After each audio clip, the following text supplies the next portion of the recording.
Alright. Getting ready for a fun PVZ. See if the nerds are ready. This man is ready. In my new white Basilisk shirt. Hi. Did you guys vetoes? You guys do your vetoes yet? We're all in the right channel. Besides TKL. I think TKL is not aware of the fact that we are on the American server. So I'll just alt tab to his stream and let him know. Our Frenchman, guys, finally covering the Big Brain Bouts. It took Clem. It took Clem for him to cover. Jeez, what is up with French people and having a wall of text as their channel rules? I mean, Todd's channel rules absolutely takes the crown. Yes.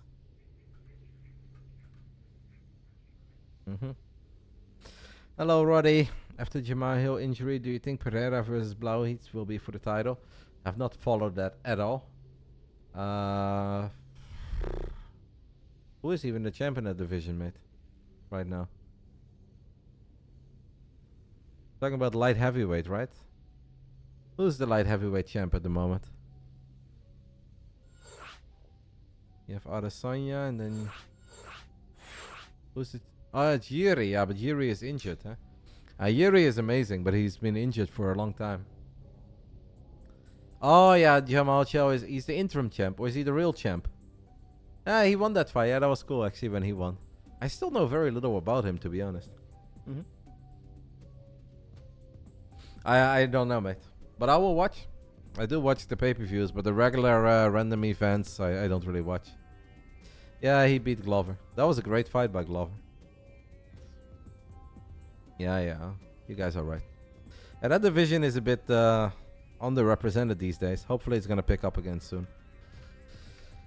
Alright, I'm going to let the guys know that I'm ready. We are 35 minutes behind schedule. Normally we have the opposite problem, guys. A lot of the best of fives go a bit quicker than they are supposed to, and then I'm buying some time. But now that's absolutely not the case. We are 35 minutes behind schedule, but these two are two pretty aggressive players. So I'm not expecting an ultra long PVZ. It's our Colombian Zerg, eGGz, making his second appearance against the man who turned 16 2 months ago. Probably the best 16-year-old we have in the European scene. A Frenchman called Arrogfire. Mostly known for his PvP. He is the best 3-gate robo player on the planet. But that doesn't really come into play in PvZ. Should be a fun one. I think Arrogfire is the favorite. I don't know what you guys are voting. I saw earlier it was a bit close. Well, it's very 50-50. I'd be surprised if eGGz wins this series, I'll be honest. I think this is a tough one for eGGz. But I wanted to invite him again.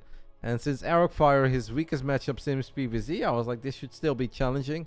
But I do think that Arrogfire, with all the experience and all the great European practice he gets, I feel like the young man from France should be the favorite here. Let's get it on. Round 1, fight!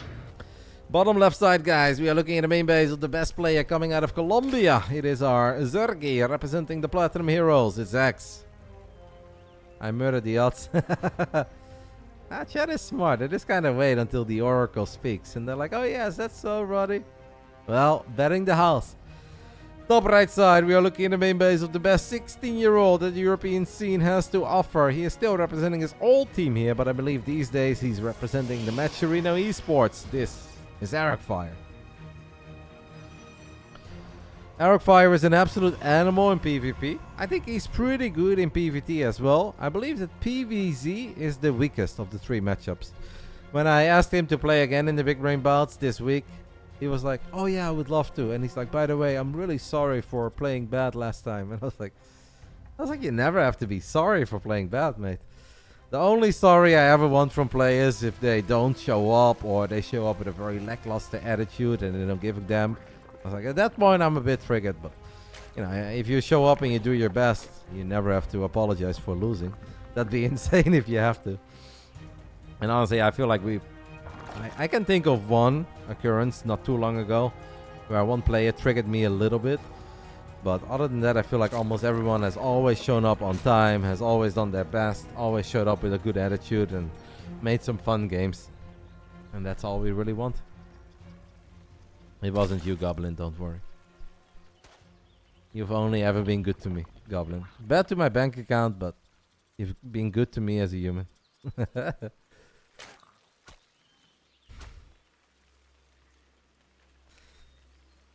I'm excited. X has always been a bit of a wild player, someone who loves making a few more Zerg units than you are supposed to in certain phases of the game, but it also keeps the matchup fun and exciting, and it's important that Arrogfire adjusts to the opponent that he plays. Like, he should not play the same against a Lambo as he's gonna play against X. And Arrogfire does have the level that he already dukes it out with dudes like Lambo and maybe eLaser if he's placing something. And a couple of the other good Zergs. I guess X will be somewhat similar in strength to maybe Zergs like Nikic and Young Yakov when it comes to European Zergies. But we don't have a lot of Zergs around this level of X. Mixu is obviously one of them, but Mixu did defeat Arrogfire not too long ago.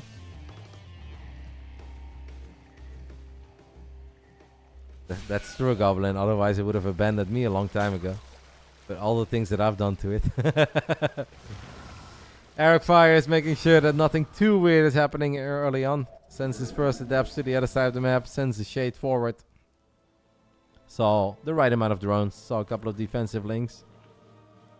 These two adepts. Are we going to go for a crazy shade into the main or a defensive one? Oh, that's mate. Axe, you had the surround, amigo. Axe actually already had the surround there. He could have very easily killed that first adept. And now it's going to be a little bit harder. Should always kill at least one adept here. It's probably not going to get the second one. It's a lot of lost mining time though. Like, I don't even know if I really want to call this a victory for Axe. Killing one adept is nice. But so much lost mining time. Obviously a couple links went down.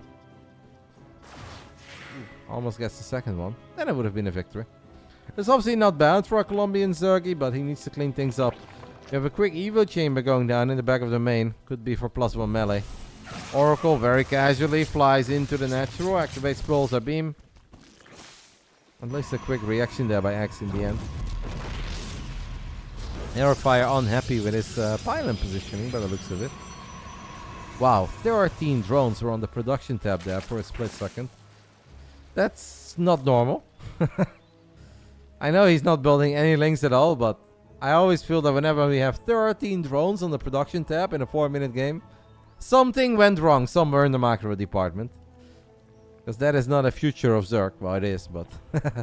well, the Oracles, I would just ignore the Queens and keep on flying. That's exactly what Arrogfire is going to do. So far, it's very clean by the Frenchman. And Axe is going for the defense of just absorbing every single punch in his face. And that works for a little while until it doesn't. Supply blocked. I don't know why. We lost an Overlord somewhere. Where did we lose an Overlord? I guess to a Stalker. We have a couple of links trying to be annoying right now, picking up some of these probes, but the first probe barely makes it out. The second probe gets saved too. Axe on point. Or Arrogfire on point rather. And Axe just needs to clean things up. Oh, can he get an Oracle here? That would have been sweet. Does not. But at least didn't take any economic damage.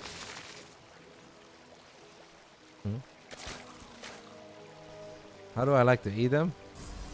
I actually kind of just like it when it's a hard boiled egg. I think that's pretty nice. And I guess scrambled eggs is okay too, but I really don't eat a lot of eggs.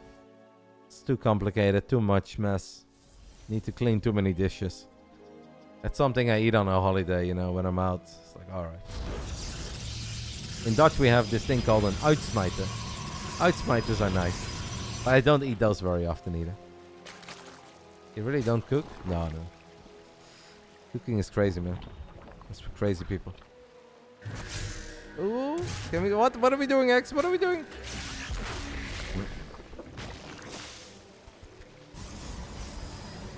That stasis trap did go off, but in the end it only got a single drone, I believe. Yeah, so that's not too bad.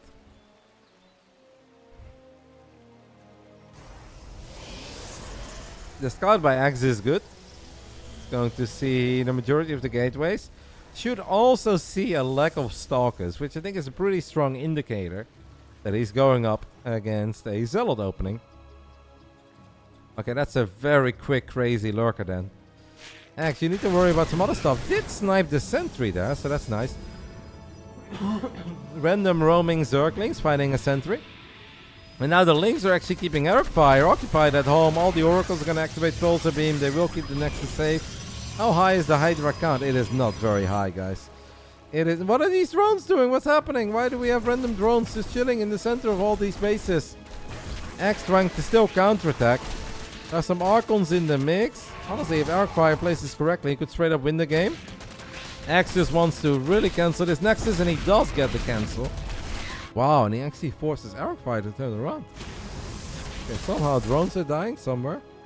Adepts, I guess. Weird game. Since X played this without a Bailing Nest and without a Roach Wine, if Arrogfire just warps in 10 Zealots with +1 and A-moves, he would have straight up won the game there.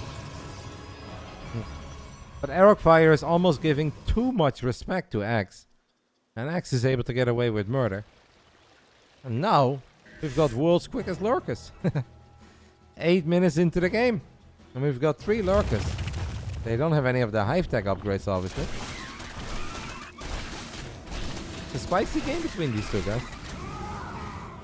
It's a very offbeat, and the timings and the tempo of it is super different. Arrogfire does have his Robo Bay finished up, and he's getting the second Robo. He's going Colossus. 10 range Colossus. Is that a thing yet? Right? Is it a thing, guys? Colossus now completely destroy lurkers with 10 range. Right?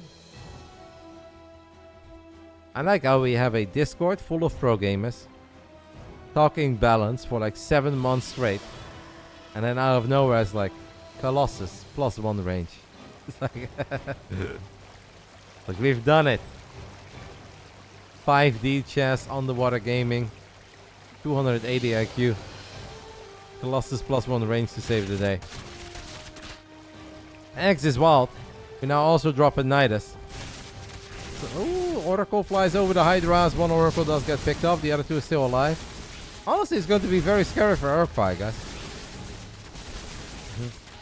Even though X is now also building drones again, he does not have any anti-air at all in this base. But the Oracles don't go for it. I don't know who's attacking who.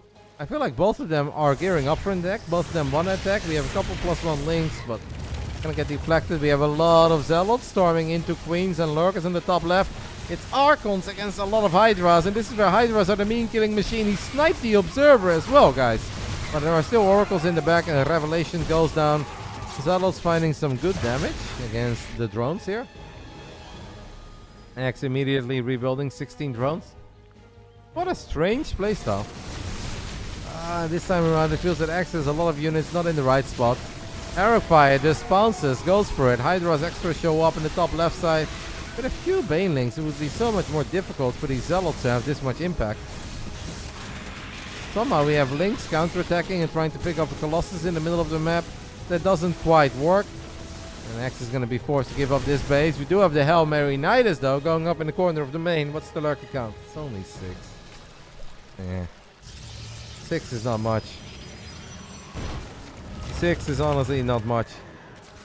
X's drones have just kind of been all over the shop throughout the entirety of this game. Hydras are going to get absolutely obliterated by the new and improved Colossus.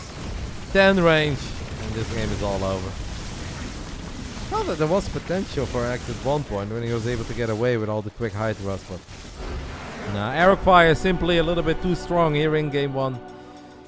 It honestly felt that there were some missed opportunities, but even with that, that's still a pretty convincing win in the end.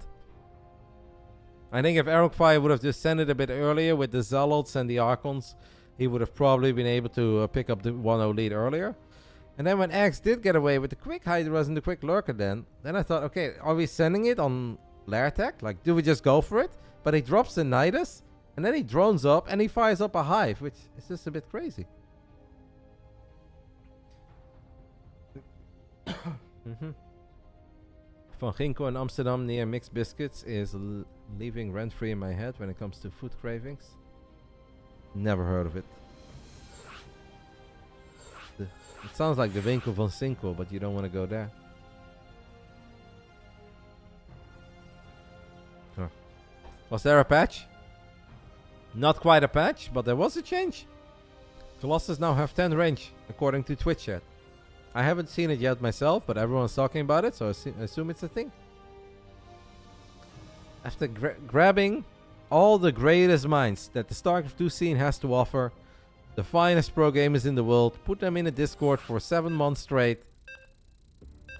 We came to the conclusion that the only change that is needed is Colossus +1 range. It's an official patch, okay? Don't you dare, Rainer. I know all of you guys have studied for this for months. This is it. The official conclusion is that all we needed was Colossus with +1 range. That's what the finest of StarCraft 2 came up with. Alright, we're hopping into game 2. Round 2. Fight! Go main event of the evening. We've got one more best of 5 after that, and that's obviously a big one. But this one should be fun too, and that first game was kind of fun. It was just a bit strange. In the bottom right side, we are looking at the main base of our Colombian Zerg. Needs to clean up the early and the mid game a little bit, and perhaps play a bit more YOLO. Platinum Heroes eggs. Woohoo! Top left side of Grass 1, we are looking at the main base of the man that should be representing Matcherino Esports. It is a 16-year-old French Protoss called Arrogfire. The best 16-year-old we currently have in the European scene. The Colossus range is a real change, yes. Absolutely, mate. We have gathered the absolute finest of not just the European scene, but the worldwide StarCraft 2 scene. After months and months and months of intense debates and discussions, we've got +1 range on the Colossus. I'm not trolling, it's real. It's actually real. At least that's what Twitch had told me. So the only way that I'm trolling is if you guys trolled me in the first place.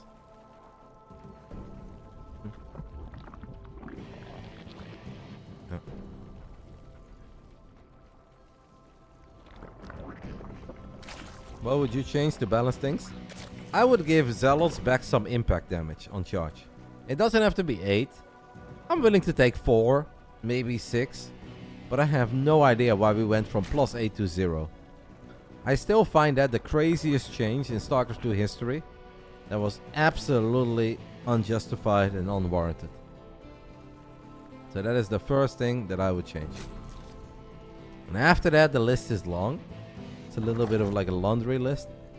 So we don't have to go down that list. That's the first thing that I would change. Where is my Zealot charge impact damage?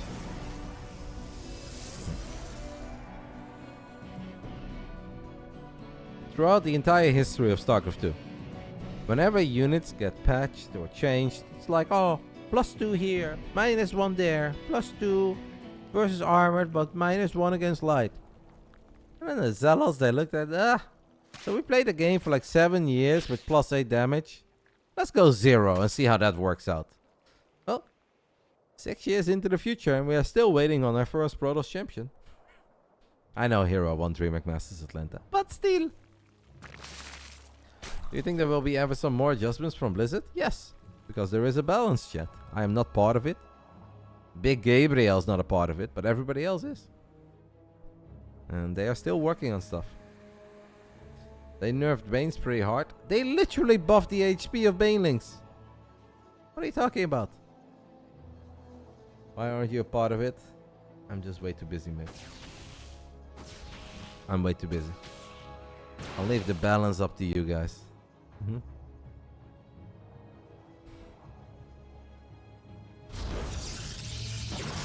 Once more, it's a 1 gate fast expand setup here for Arrogfire with our first Oracle on the way. It's of course super important for X, who by the way does not take the triangle base. Expands in a vertical manner. Not ultra standard, I'd say, but Gabe doesn't want to be a part of it. I think Gabe thinks he's way too cool. You know what? He's not wrong. Lol. What a useless adept. Honestly, I thought that adept would be able to block links, but somehow it didn't. It's pretty quick lair, by the way, guys. A 4-minute lair for our Colombian Zerg. Worth keeping an eye on.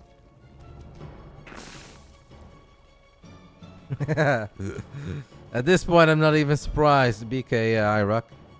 It's like Zealots will charge to the opponent or whatever target, but whenever they impact, they will hog that target and give it +5 HP and +1 armor. It's like, what? No! It's like you have all this counter micro, you know, when Zealots run forward, you try to stop it so they don't hog the opponent. As we have 2 adapt shade into the natural. Target fire on the drones is good. What are the oracles up to? Oracles are chilling. Overall, alright defense here by X. Not too bad. Not too bad. Of course, it could be better. It could be slightly more on point, but it's acceptable. So what are we going to do with the world's quickest lair, guys? 4 minutes and 50 seconds. The lair is done.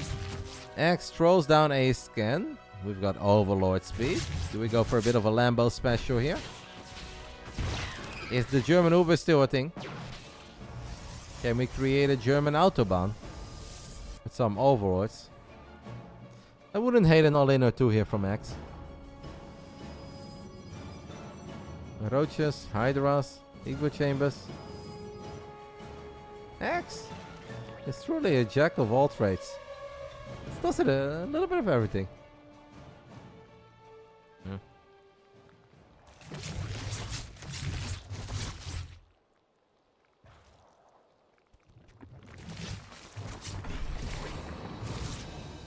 Zealots gained armor. Be interesting if Zealots could do anything other than just run forward and die, unless they literally outnumber whatever they're running into 3-1. I mean, Zealots are pretty good, but I do miss my old Zealot, and I'm not surprised the Protoss had more success in the pro scene with the old Zealot than they do with the current Zealot. That's for sure. But now we got +1 Colossus, so that's pretty sick. One of the oracles does get picked off. We've got a drop lord, guys. 1 drop lord on the top side of the map. What is that for, Roddy? I've got no idea. I guess he wanted to randomly drop 8 links into the main base. Honestly, Axe is in a bit of trouble here because he hasn't really built stuff. Arrogfire, of course, doesn't really know what we know. He doesn't have that vision that we have, so he can't play with that much confidence. But so far, everything is looking very good on the side of the 16-year-old man from France. And Axe cannot even send 8 links into his drop lord. Now fires up a hive 6 minutes and 46 seconds into the game. Links have successfully made it into the drop lord. It's going to fly over the 4th base. So keep an eye on it. Arrogfire is probably wondering what is happening. When am I going to be attacked? Oh, okay. We have a few links working on this nexus. There is a drop lord with a couple of links heading towards the main base. We'll take an eye on we'll take a look at that soon. Keeping an eye on it. 1 or 2 stalkers are falling here. What are these Zerglings going to do in the main base? That looks somewhat promising. But Arrogfire has warp-ins available. Can we hop back? No, we cannot hop back. 2 probes is all it really accomplishes there. We've got 11 Hydras in production. If these 11 Hydras are out, obviously Axe is going to be fine. Even on the edge of creep. I guess the one saving grace here for our man from Colombia is that he's not too many workers down yet. The fact that he is down in workers is a problem, but at least Arrogfire is not on 85 probes at the moment. We do have the absolute quickest hive that I've seen in a long time. 8 minutes into the game, guys, and we are just done with the hive. Adaptive talents are on the way. There's not a whole lot of gas income though on the side of Eggs. 1 or 2 lurkers. That's not quite it, right? You kind of need a crazy amount of lurkers. And at the moment, Axis doesn't quite have that economy. He's going to try to push this Protoss army back. Does snipe another Oracle. So that is good. We've not had a single 3-0 yet today. This is the one where I was maybe a little concerned that it could potentially be a 3-0. I'd love to see Axe take a map. And then everything else is a bonus. Couple of Zealots getting on top of this base. In the center is Arrogfire. I'm not sure about this fight for Stalker, so that's a lot of Hydra screens and Lurk support in the back. Was the hatchery cancelled? Yes, it was. It's playable, guys. Honestly, at this point, it's absolutely playable for X. 76 workers, Hive Tech done, Adaptive Talents done. Still have 4 bases. We don't even really need to rush up to a 5th. We just need to build some Overlords so we're not supply blocked. And then get more lurkers. Last time I checked, guys, more lurker is better. These Zealot run-bys are not accomplishing a whole lot because Axe is playing, I think, way more defensive than a lot of other Zerg players would. So Arrogfire is just like, what do I do? Do I just keep on expanding? Do I just continue on 4 bases? I like it, but it feels strange. That's probably exactly what he's thinking.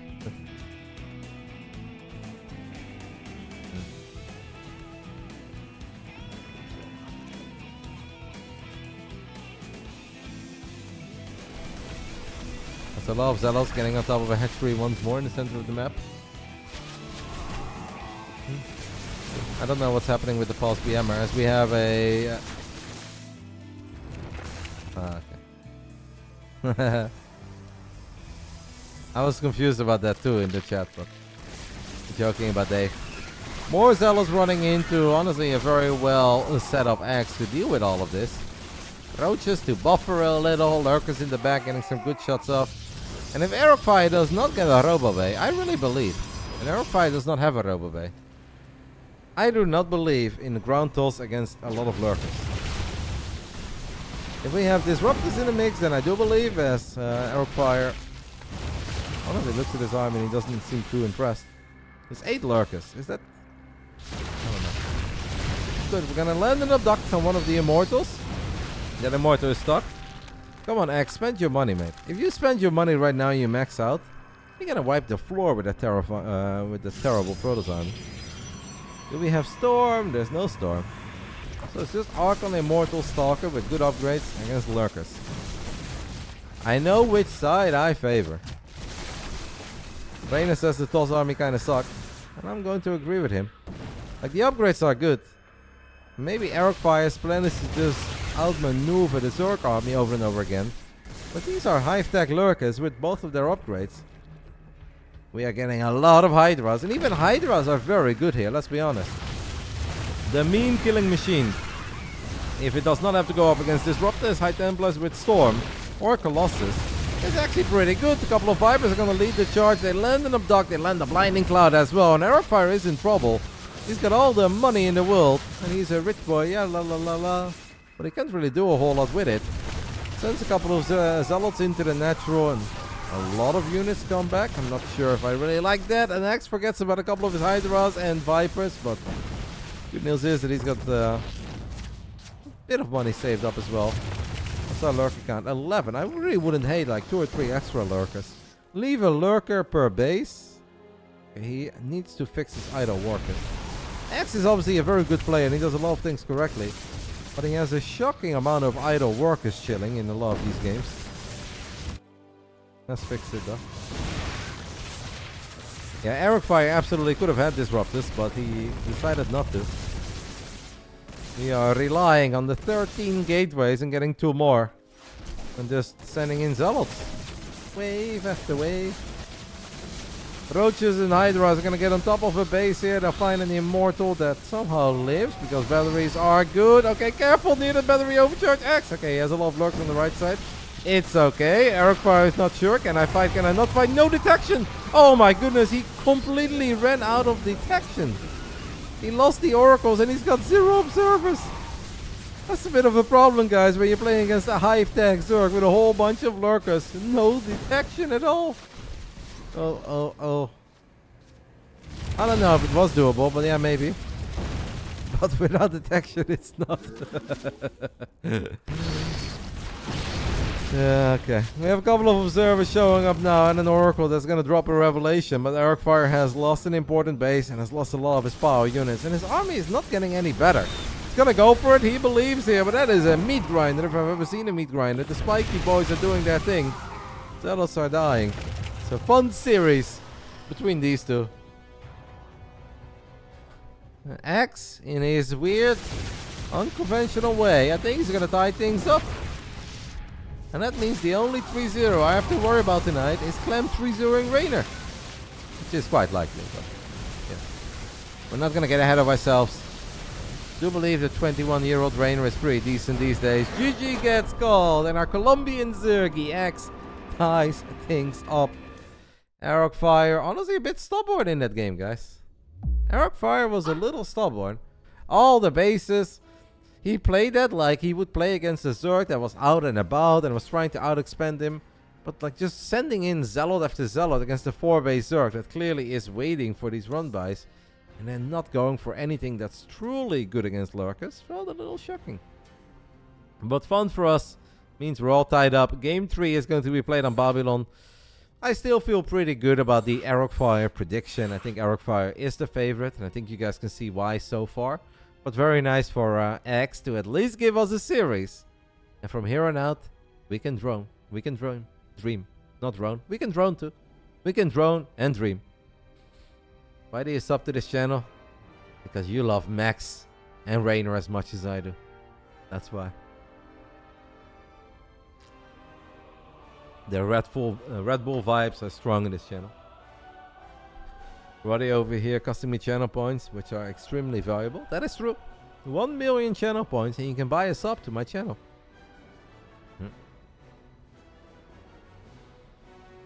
X, my god. It's nice. It's honestly nice to see some players from other regions make an appearance in the Big Brain Bouts as well. It's obviously not the first time for X, but want to give some love to these guys that don't really have a big local scene that they can be very active in. Still give them a platform. I've always liked X. I think he's a cool dude. Just like Max, the only reason Rainer wins is because of that Zerg rocket ship.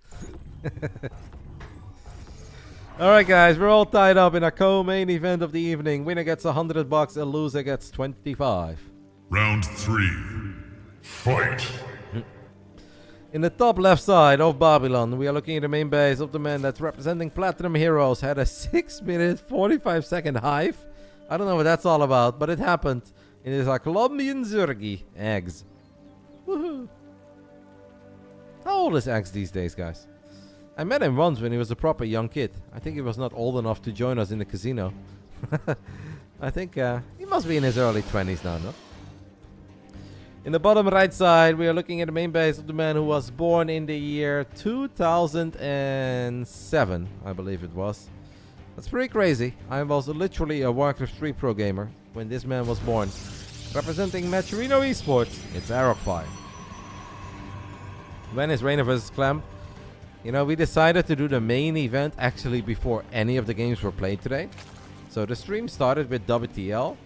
And after that we had a fun series with Opetry versus our man Protoss Roscoe. After that we had Ryu vs. Cuckoo. Now we're watching eGGz vs. Arrogfire. And we decided it would be very cool if we would do Rainer vs. Clem at 1 PM before the stream was live. So I saw it. Great series. It's a shame you guys missed it. Yeah. Was fun though. You really missed out. I'm going to pull the same thing as that one guy did with the Wu-Tang Clan album that he bought for $1 million and he kept it to himself. That's what I did with Rainer vs. Clem today. Woo! Some of the finest StarCraft that this world has ever seen. And it's right here on this hard drive and no one else has it. Even forced Rainer and Clem to delete the games. I don't know who it was. I just know the story.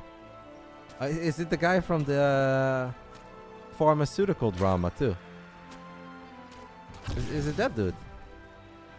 They did not play. That's sarcasm, guys. Rainer against Rainer against Clem will start as soon as this best of 5 is done. They haven't played yet. Those games will be live. Like everything is always live. It's been 33 weeks of having an order of games. With one click on a link, !B, you can see the order of games. You can see it hasn't happened yet. You can see we're following this order. At one point, you're going to get some silly answers out of me. Silly questions demand silly answers. You missed Opportunity. Well, the games will obviously always be posted on YouTube, and you can also watch it back on my Twitch later if you want to. As soon as the stream is over, I'll make the VOD public. It was a very fun series, and I'm not saying that because we like Cell, and Cell is a bit of a community hero. It was legitimately a very fun series.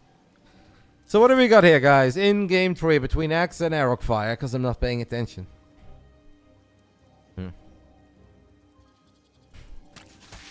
It's okay, Keiko.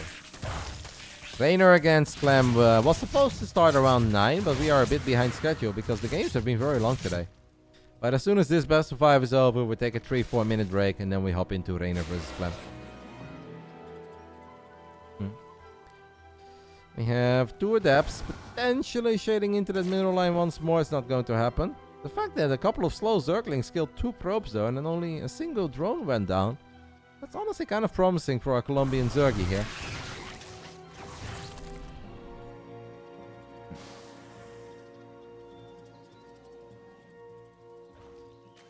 What is this adept up to? The Adept's derping a little because of the rocks. So one Adept took the south side and the other one took the north side. But in the end, they live, and the Oracle was there to protect it too. That's an interesting moment to let your Shade finish up. Arrogfire decides to just send it as he wants to make sure that the Oracle can get something done too. It's only 4 drones though. 4 drones falling for 2 Adepts there. It's not bad, but I think he was hoping for a bit more because there was no Spore Crawler. And that now obviously means that Arrogfire is lacking units at home. Okay, he's also losing a lot of drones. The Oracles have turned around for round 2 and they are finding a lot of drones. They're going to find another one. But Arrogfire gets knocked back to being a 2-base Protoss. So a lot of economic damage here for Arrogfire, killing a lot of drones. But he's now going to have a pretty hard time going up to 3 bases. It's also supply block, and it's a pretty big one. 54 out of 54 with 3 pylons on the way. I actually don't know who that favors. Obviously, you're never happy as a Protoss if 5 minutes into the game you still haven't warped in your Nexus. Can the Lynx get a probe one more time? It seems like they do. Do we like this for the Zerg? Despite the fact that the Zerg lost 9 drones, do we like it for the Zerg? Rainer says it's good for eggs. I'm honestly not certain, so I'm gonna believe it.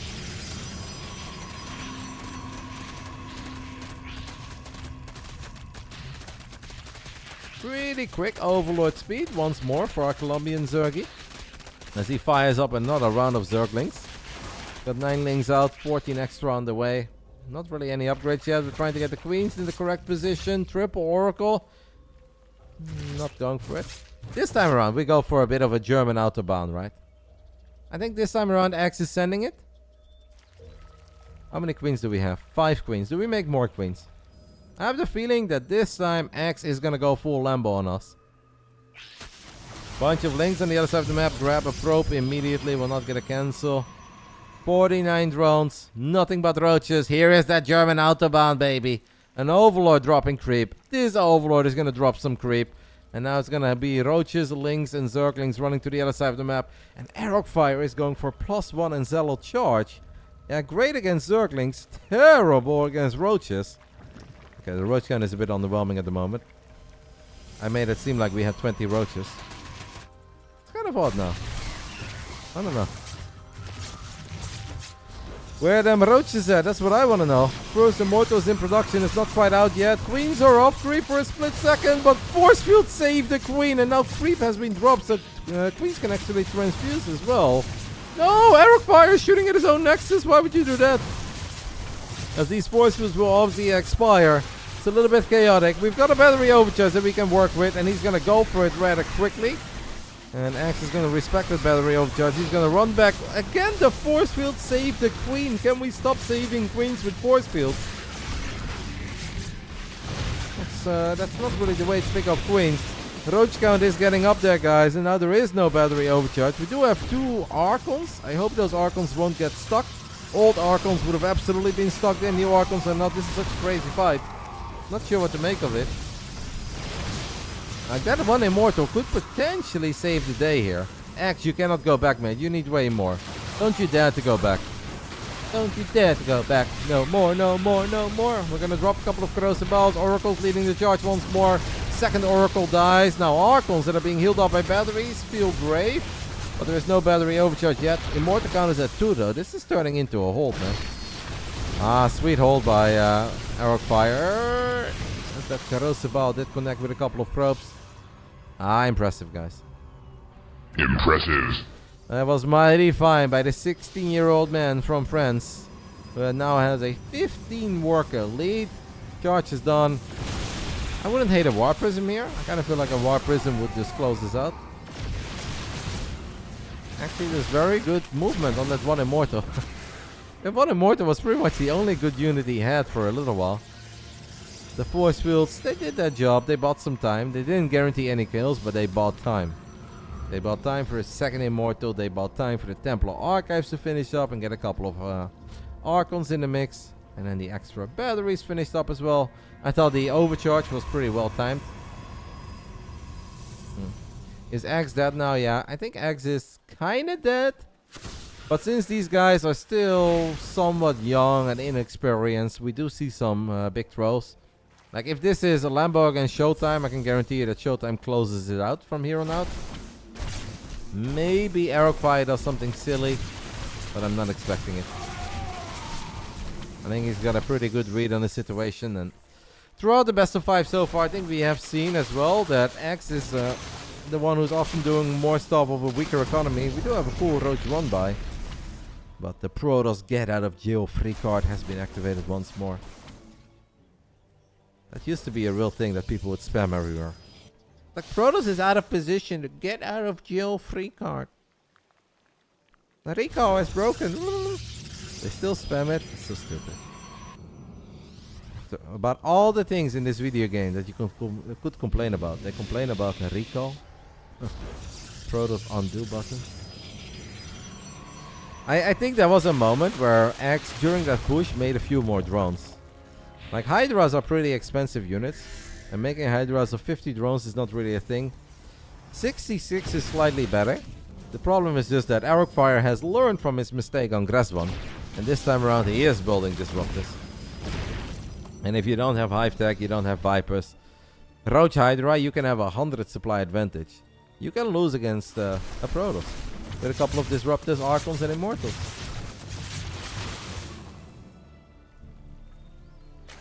Just does not look very good. Roddy still 10. I like how I have the same 10 all day long, but then when it's daylight, you guys don't notice. But then when the sun goes down, people are like, oh my god! Roddy's so 10. Like, well, I didn't 10 during this stream, guys.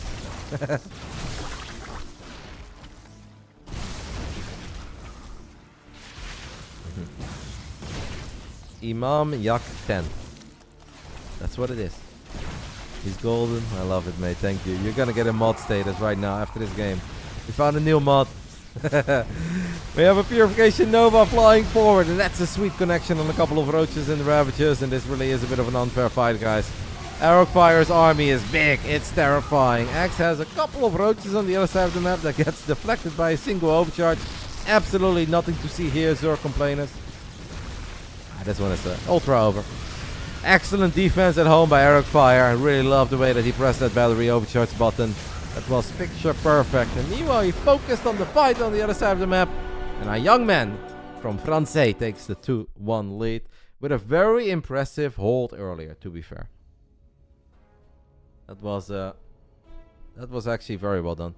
I thought he was gonna die against Roaches, Ravagers, Queens, and a couple Links.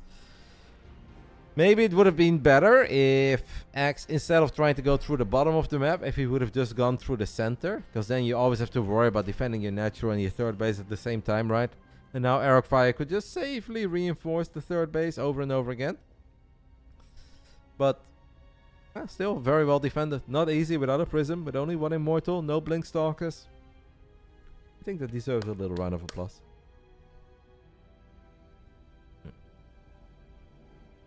Already sneaking out for a 10 in those 2-minute breaks. It's a 9:15, my friend. I do not believe there is any 10ing at a 9:15. At least not where I live. Maybe in some countries.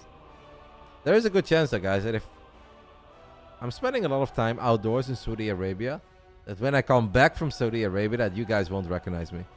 Then I might get ultra mega tent.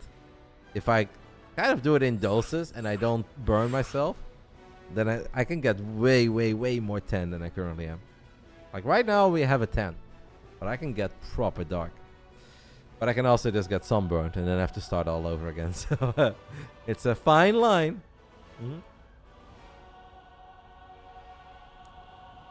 When did Roddy get his 10?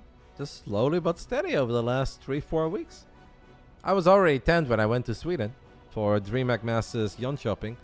Or the ESL Summer Championships. I was pretty 10 in Sweden, guys. I don't really get red. Like, my face will never be red from the sunburn. Like, sometimes there will be a 1-day glow up. But what will kind of happen is just that my skin peels off and then I start all over again. I'm not British, guys. Come on now. I don't become a tomato.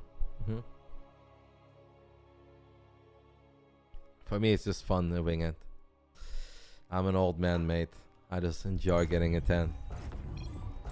Before you know it, it's winter and I'm pale again. So round 4, co-main event of the evening. Round 4. Fight! In the top right side of Royal Blood, we are looking at the main base of the man from Colombia, making his second appearance in the Big Brain Bouts. Win or lose, he will walk away with something tonight, but obviously he wants to cause the upset. Platinum Heroes, eGGz. Woohoo! In the bottom left side, we are looking at the main base of the 16-year-old man from France. Lost his first Big Brain Bouts against Mixu, and he said, I can do better, Roddy, and he's shown that so far. Playing a solid series, could have already been a 3-0 to be fair, but he gave us an extra game for the fans. It is Arrogfire.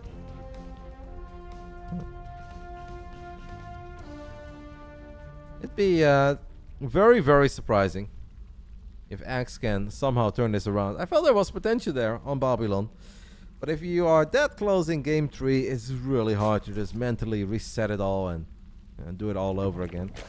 If he lets that extractor finish up, this is a super quick gas. I know my all-ins, guys. I know my Zerg all-ins. I have never seen a man take a 103 gas if he doesn't want all-in.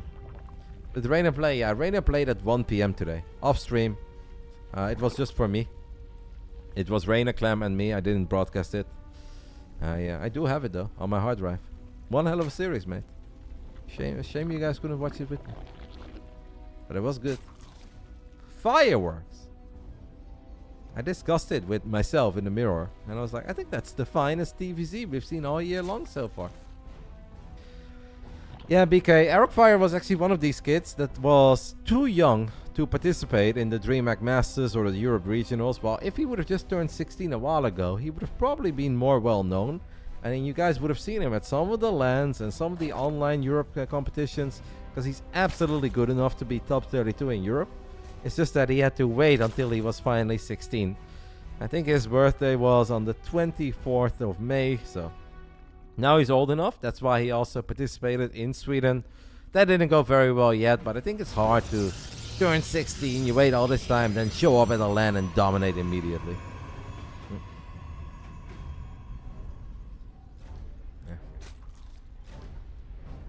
Pika tried to watch, but Pika did not have enough air, so I was just staring at the back of my beautiful Team Liquid chair for the entire best of 5.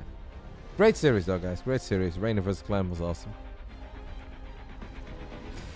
It should start in 20 or so minutes, guys. I know a lot of you guys are looking forward to Rainer vs. Clem, and so am I. It's the final series of the night. It's the main event. It's the two nerds around whom this fight card was built. So they are the main event. They will play last. Two slow Zerglings running into the natural. How many links do we have, guys? Only 8 right now. Unbelievable. So I guess eGGz just really wants that slightly quicker Zergling speed to make sure that dealing with the depths is a bit easier. He's gonna lose a few drones here though. eGGz. It's a lot of lost mining time. It's an early gas, so the Zerg economy is already not optimal. And he still lost 2 drones. Not ideal for our underdog from Colombia. I did not talk to them about races. I assume that they will just play Zerg and Terran, but that's honestly up to them. We've already done them as off race once, but back then it was agreed upon.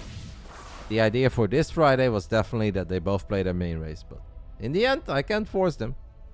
But I think it's just going to be TVZ.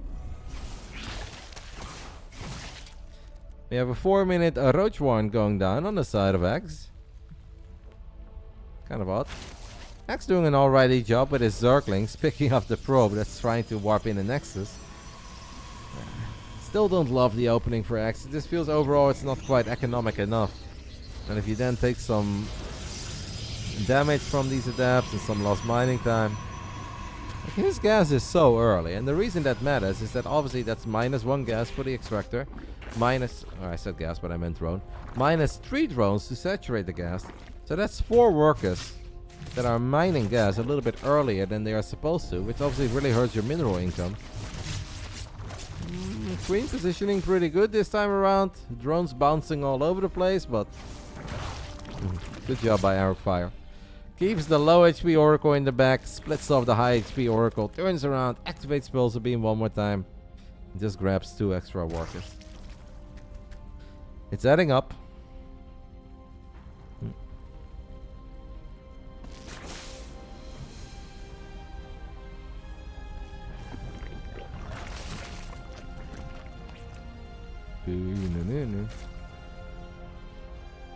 But I have realized by doing the big brain bouts for 33 weeks at this point, that it's very hard to get a message across.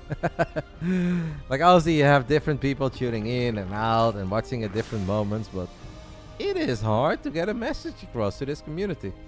The days were easier when everybody was either on Twitter or everyone was on Reddit or everyone was on Team Liquid. Kind of post something once and everyone knew about it. Now it just feels like you have 28 mini sub-communities, part of one global community, but they don't really share a lot with each other. It's hard. Communication has never been more difficult in the year 2023.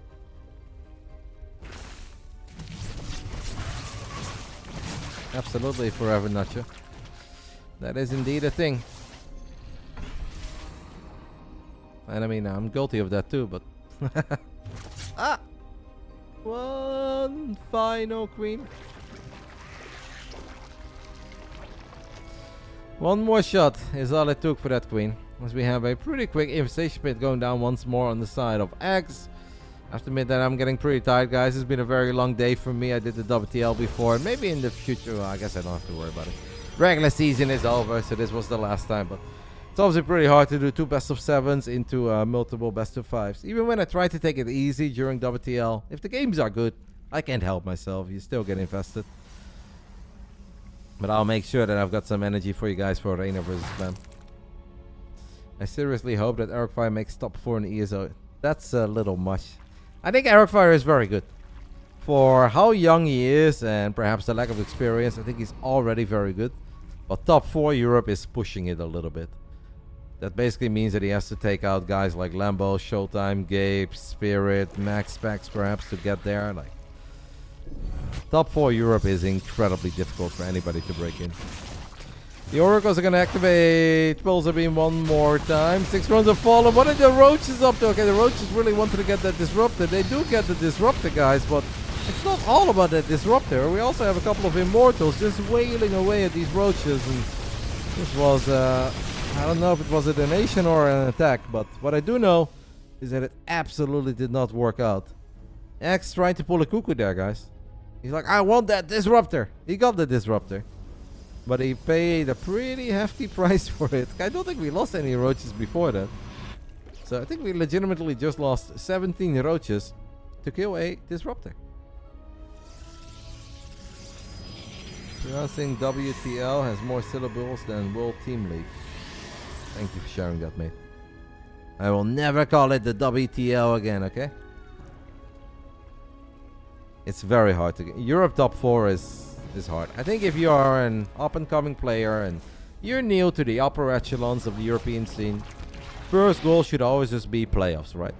Qualify for the tournament, make playoffs. You're now top 16. Then you hope for a bit of a run in the playoffs. Top 12, top 10, top 8, baby steps. But to go from not playing into top 4, there's only one kid who managed to accomplish that when he turned 16. But we don't have to mention him. That ego is big enough, guys. But even an amazingly talented player like Clem struggled for a little while. After he turned 16, it took him a little while until he fully started making some waves through the European scene.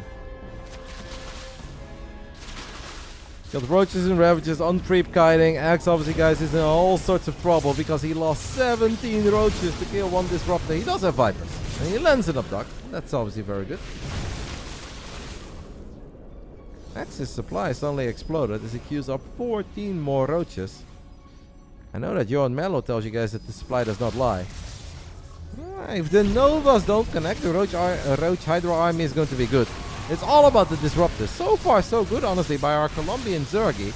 I almost feel that Arrogfire doesn't have a lot of experience playing against this comp, as he's making some very questionable decisions against it.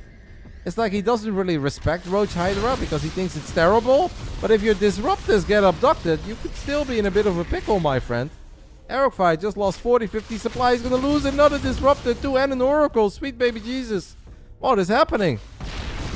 What is happening? Warp Prism Micro is going to come in. We have DTs in the mix. Where's the Overseer? I don't see an Overseer. Please get an Overseer. Please get an overseer. Okay, at least he realized.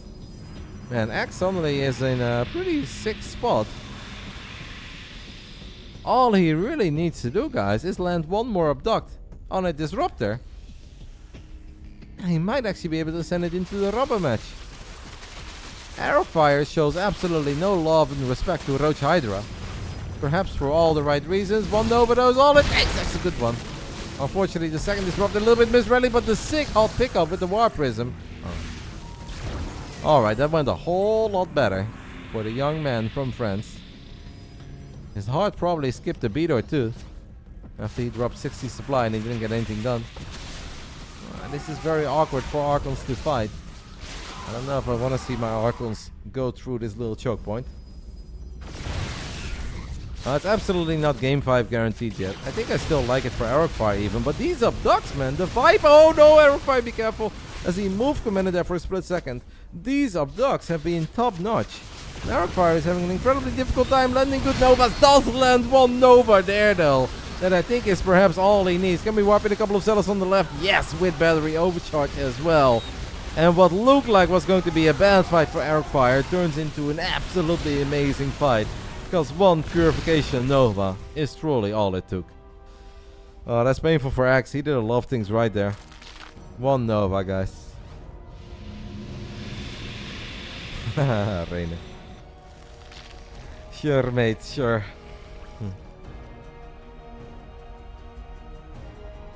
Why not circle to the right? I mean, in hindsight, everything is easier. It's not that Axe plays for $100 in StarCraft every single week either. These best of 5s are meaningful, they're stressful. And even if Axe is maybe the more experienced one between these two, he also knows that Arrogfire is someone who's going to be higher ranked than him on the ladder. And this is going to be a very difficult series. If you then suddenly start doing well, it's also hard to make all the correct choices. Might still be some hope though, guys. As long as Arrogfire is on a single robo and the disruptor count is low, I think there is hope for Axe. Gets a freebie Archon there.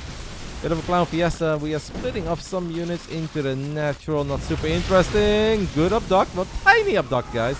Tiny abduct, but it's good enough to cancel the Nova and kill the disruptor. Arrogfire, maybe you should not run towards the natural of the Zerg. He is going to run towards the natural of the Zerg. Lurkers, Burrow. On Burrow gets some really good shots up. Nova gets a good shot, but Arrogfire is still a little bit low on units. I only see one observer here. Kill that observer then, my friend. Perhaps not even needed. GG gets called. And Axe, with the Roach Hydra Lurker composition, sends it to game 5. What was that fight? Mate, he played well. Actually, he played very well. And Arrogfire honestly just needs to go double robo against this stuff. The Disruptors were so impactful, did so incredibly well whenever they landed a Nova or so. Yeah, he stayed low on the Disruptor count. Axe landed a few very good abducts on the Disruptors. And we are getting our second game 5 of the night. And that means that you guys have to wait a little while longer for Rainer versus Clem. We are 32 minutes behind schedule, which I consider a luxury and a blessing. We've had plenty of weeks where we kind of just go through the games quickly. We have a couple of trios.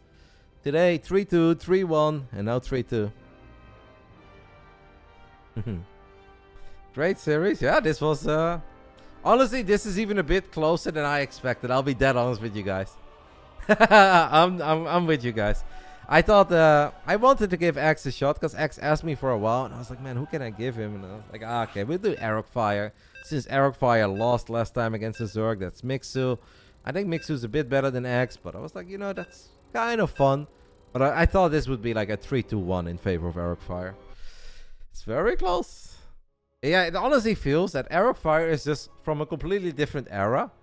And he looks at Roach Hydra like that's a joke and he doesn't need to take that serious. But if you're on creep and you've got no Disruptors or Storm or Colossus, and you're trying to run after Roach Hydra. Roach Hydra is pretty good against Zealot Archon Immortal. So it's like the young man has just never lived in that era of StarCraft 2. Where he looks at it and he's like, that's not an army. It's not because of splash damage potential. But if there is no splash damage, Roach Hydra still pretty good. Final round, guys. Final round. Fight! I think this man obviously does not live in Europe, so it's unfair to call his MMR. But if I have to guess, I would say X on a good day is around 6,000 MMR in Europe, and Arrowfire is like 6.3. So the fact that this is such a close series is impressive. This map is supposed to be good for the Zerg, yeah. Top right side of altitude, we are looking at the main base of our Colombian Zergy, representing the Platinum Heroes, really putting up one hell of a show so far. It's X. Vamos X. Vamos. Bottom left side, representing Alpha X. It is the 16-year-old French Protoss. I said Alpha X, but I mean Machorino Esports. I'm sorry, guys. They rebranded. It's Arrogfire. If you and Yona don't find this opinion great. Yeah, but what does Dark think, though? Like, when it comes to what Zerg players think about a map, I really want to hear from the finest ones out there. I want to hear Dark's opinion. I want to hear Solar's opinion. What you and Yona think, I mean, what's next? We're going to ask Loco's take on altitude? Like, you know, why does it matter? That's what I want to know. Dark plays Neo Humanity, Gresvan, and Royal Blood.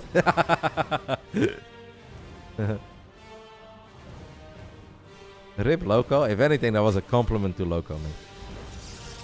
I'm putting Loco in the same sentence as Raynor and Cyril. You guys think that's a bash now? Really? Yep, he is a royalty. He turned 16 on the 24th of May. I think when it comes to European youngsters, there are two guys that truly stand out at the moment, and that is Arrogfire, who is 16, and Iba, who is 14, I believe. Iba is a UK Zerg.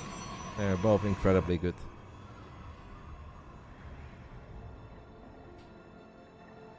Loco would take it. No, Loco would just laugh at that.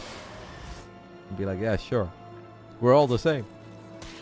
I'm just teasing Raynor a little, guys. Raynor just turned 21. We need to keep him humble. You guys know how quick it goes with the egos of the young kids. They turn 21. They're like, all right, I'm going to behave. Then they win Home Story Cup. And they're like, oh my goodness, here we go again. I've seen it before. So we're trying to humble him a little bit on this channel. With one jab at a time. That's what we go for. This is all we can do, honestly. And this is a team effort, okay? So I need you guys to join me in this.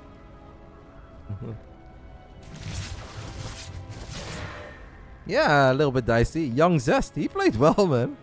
Young Zest is pretty good. We have two adepts of Arrogfire on the other side of the map. This time around, Arrogfire is going to play it a bit more safe. He has been somewhat reckless with the first two adepts, and most of the time, I would say it was plus EV. But I guess he's also terrified about not being able to go up to 3 bases when he wants to, and he wants to make sure that the build flows well. So now we have the... it's not going to happen, though. It's not going to happen. Now we do let the Adept Shade finish up on the other side of the map. Tweets blocking!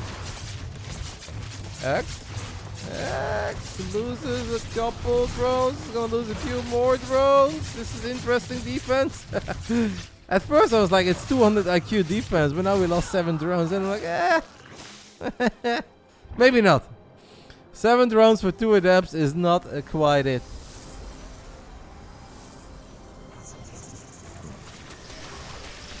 Oh, okay.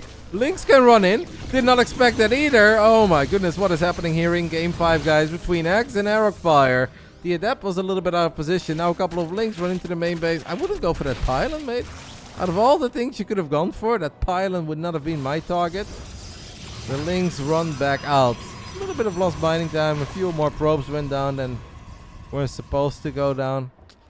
I would have loved to see him just go for drones there. Once again, 4 minutes into the game, X has double-digit drones on the production tab. That looks very cool, but that's not a good thing. And it's Spore Crawler not quite done yet. Not quite done yet. And now these Oracles are just going to go for it. Activate Pulsar Beam. Grab 4 workers once again. I'm going to say I'm feeling the Oracle movement by Arrogfire. Most of the time when I say that, they randomly lose an Oracle 10 seconds later. But that's one thing I didn't know that Arrogfire was this good at. We know that Arrogfire, his Warp Prism play is out of this world. And he's incredibly freaking good and accurate with Warp Prisms.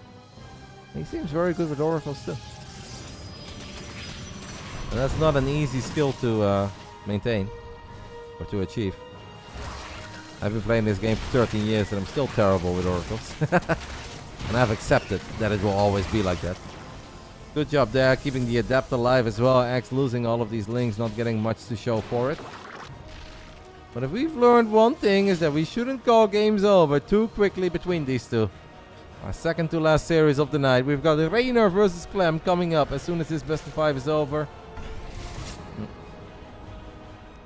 540 Lair with no fourth. Yeah. But the thing is, Axe plays different, you know? Rainer says that he's built different, and Axe just plays different. Axe has done a couple things this series that were questionable, according to the Zerg playbook, but he's been getting away with some of it.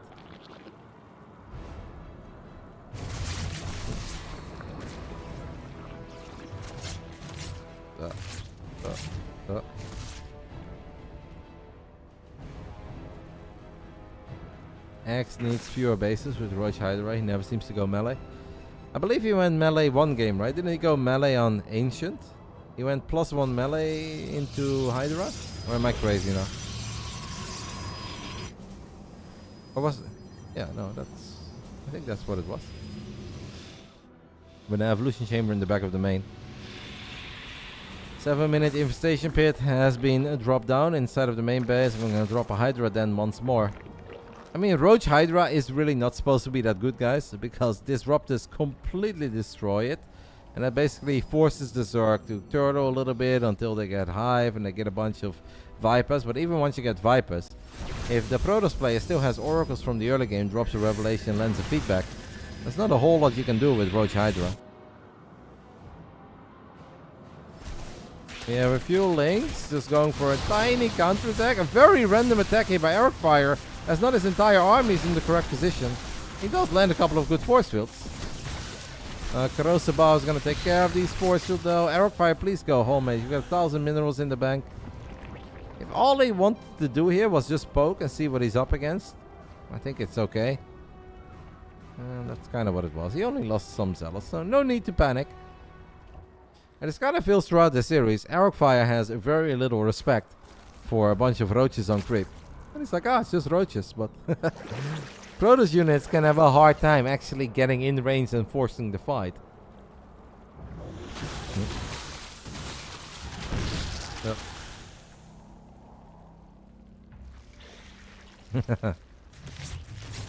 Ooh, War Prism takes a lot of damage. Chuckling at the comment of Fjont in the chat. Axe's economy, by the way, is now pretty good, guys. It's almost unlike Axe, but he's got 82 drones here in Game 5. And we've got a 9-minute Hive on the way. Arrogfire has a Robo and a Robo Bay. First Disruptors are out. We know that Zest would build 3 Robos here. Earlier today we saw a man called Young Zest. I believe he would build 5. Arrogfire has lost multiple games in this series because he stays on single Robo. He says, not today, I've learned from my mistakes. Drops the second one. But I think it's funny that Arrogfire is so good with some of the very difficult units. Then he doesn't seem to be ultra happy to build Disruptors. And I'm like, bro, Disruptors are very easy to use against Zerg. Fire a ball one at a time. If you can land a feedback on the Vipers, we're absolutely cooking. Setting up some Zealot run-bys here, and they are pretty successful. Altitude is a wide open map. He's just going to go for those corrosive balls. Did connect in a big way. Lurk account is at 3. Not very impressive, but I think that should be enough to keep Axe safe here. Isn't it crazy how aggressive, guys, Arrogfire is while he's down in supply? Arrogfire also doesn't know what Phoenix are. I don't think he's ever built a Phoenix now.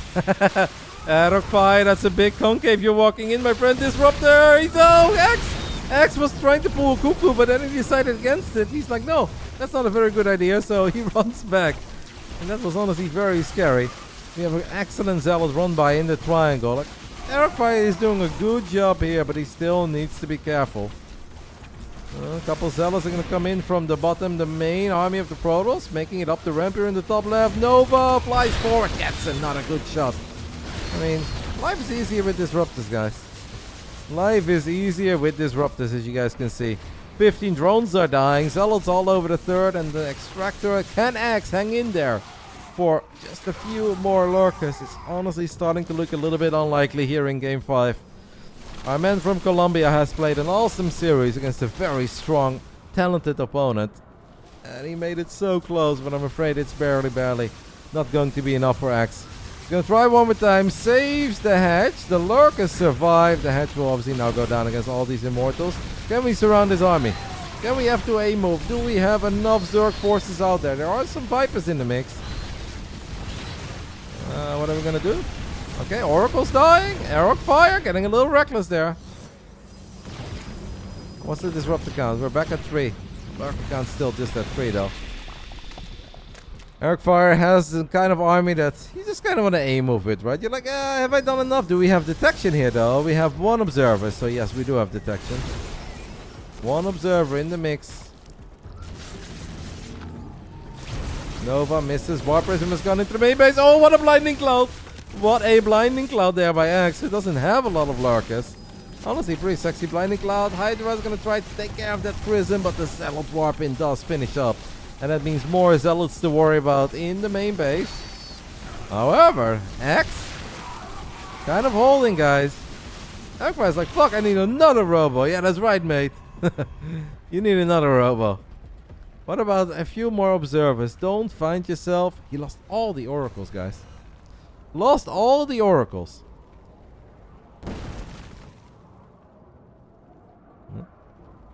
Arrogfire kind of lost track of the army there, but maybe X also lost track of the army. Gonna split up a bunch of Zealots. He's gonna see the Vipers, but the Zerg army is here.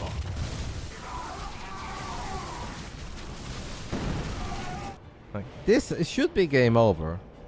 And normally I would honestly always say it's game over, but we've seen Arrogfire take some very questionable fights against high lurker counts. And at the moment the lurker count is at 7, which is not that high.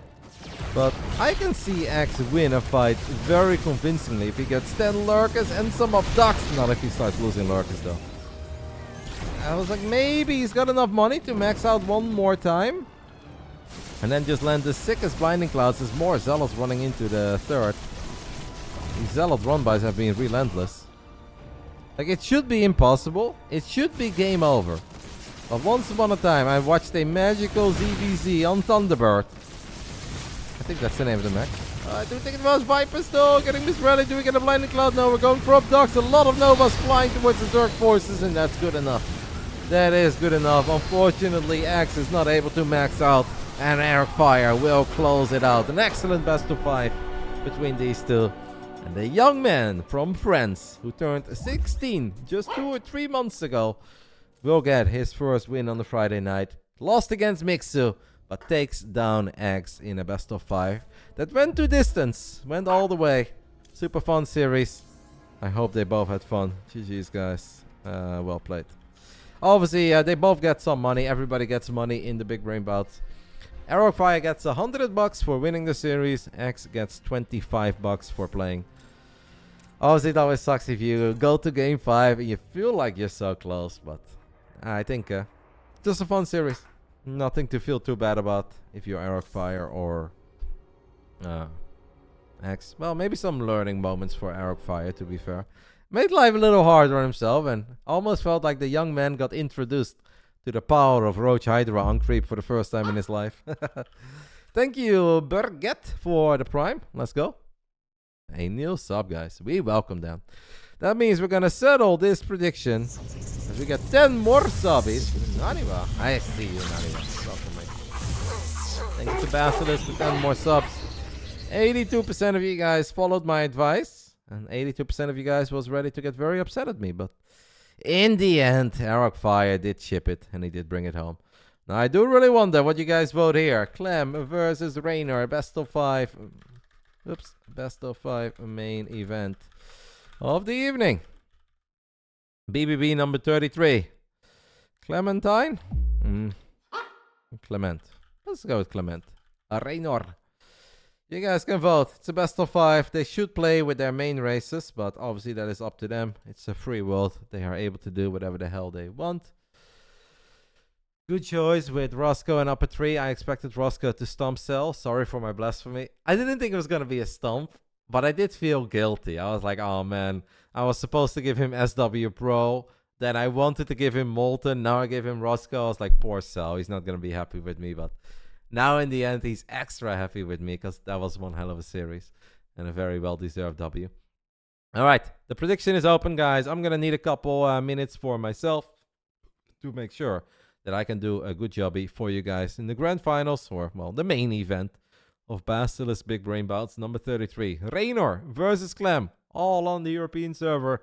Best of 5 coming up. It's been a little while since we've seen these two kiddos go at it against one another. I'm looking forward to it. I'll see you guys soon.